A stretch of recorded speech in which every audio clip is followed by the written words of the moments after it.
good afternoon mga ka-grandma. Ito na naman ang lola nyo, magtatanim na ng sili. Ito na po yung lupa na aking nirecycle. Tataniman na ni grandma ng siling pangsigang. Siling green. Ito po. Di kasi nakikita gaano sa aking video. Bakit kaya? Malayo ba ang aking video? Yan, marami na po akong nalipatan.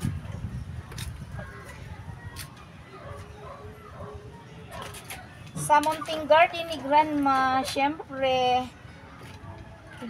nakakaipon.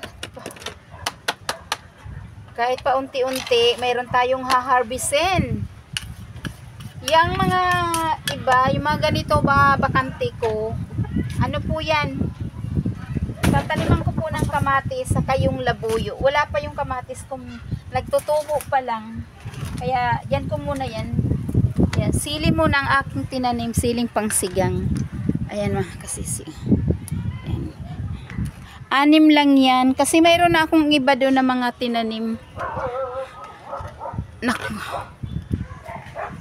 Konting tiyaga-tiyaga lang. Diba? Itong garden ni grandma sa bubong, malaking pakinabang to. Nakakalibre na naman ako ng gulay. Tama yung sitaw ko, namumulaklak na, namumunga na. Yan, oh. Kita niyo po ang haba ng bunga niyan. Unang bunga niya po yan, mga ka-grandma.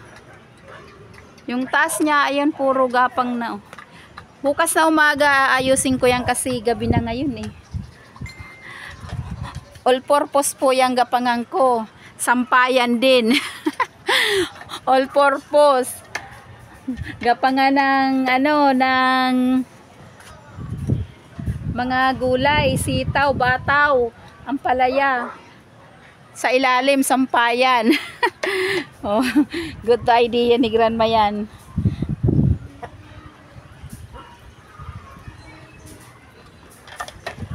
Check natin yung mga natin dito, diba? Sabi ko sa inyo, marami ng bunga ang aking sitaw doon, marami na doon eh.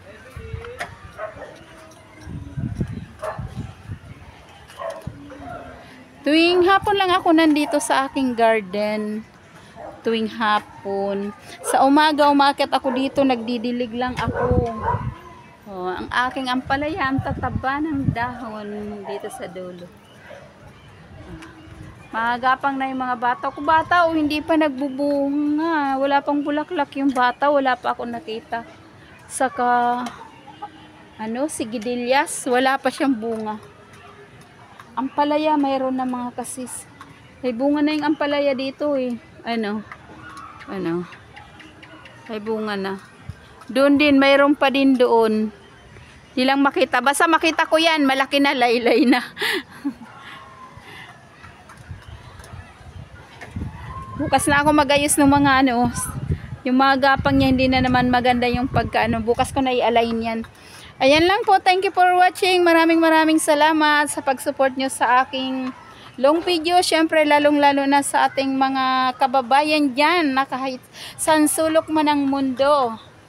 Shout out sa inyong lahat.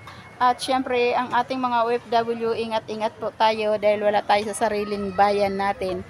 Habang sitaw kayo nakikita. Bye-bye! Ay!